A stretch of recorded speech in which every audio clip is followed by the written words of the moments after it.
Good morning, subscribers, new followers, or people that have randomly stopped by, and welcome to another edition of Tales from the Pot, where we usually look at demoulding mostly dice, but other various things that I've crafted from resin. Today we are going to still do that. I did get a bit eager and demold some stuff already, but I have the set of dice that I made from my DM here. And they're all now painted up. So these are the dice that I made based on the campaign that we are doing with him, which is the Ghosts of Saltmarsh. So the dice themselves are kind of inspired by that campaign. It's hard to see exactly how much sparkle is in here. The camera, whilst it picks some of it up, you just need to see them in sunlight, really. There's sort of blues and greens and purples, and then there's kind of pinkiness too coming through.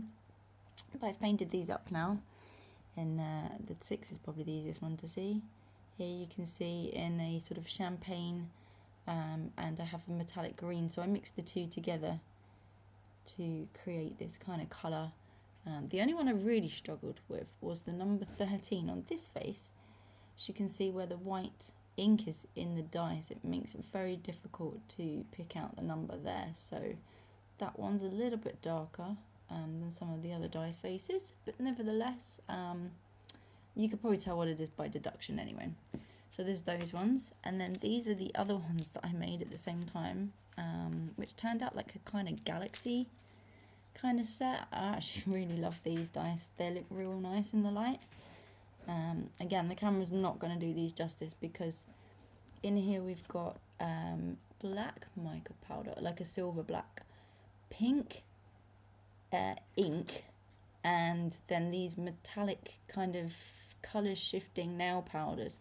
So you can see some of it here, the blue, and then you get kind of a bit of purple, and then the pink as well is pulling through some different colours too. And they're just really beautiful dice. I've painted them with a metallic plum, which is by Folk Art, and there are some clear obviously bits in the bottom. I like to pour some clear in first and then drop in the other colours, so you get this effect, not quite like a Petri effect, but something sort of similar, and sort of halfway there, I guess.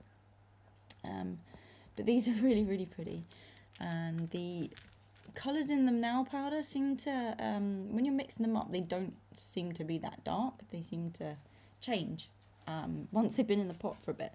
So we did those dice and these keyrings, so you can see the extent of the nail powder. You can see how it looks, how sparkly it is in these. These are all painted up, and we had a mini one that we made as well. Lovely effect on the back. Didn't quite pull through to the front, but that's fine. Nice anyway. And then the Maths Rocks sign, the middle section here, glows in the dark. I'm kind of getting better at this pouring and keeping them kind of separate. Doesn't always work exactly, but actually that's okay. And you can maybe just see in the light there, yeah, you can see a flecks of blue, which is this nail powder that I've put in, just to give it a little bit of pew, you know. But these are really cool. I like these, and the little earrings that we did, I've painted these with a I think it was a rose gold. So there's a black and a purple mica in here, and then I painted rose gold on the numbers just to make them stand out a bit.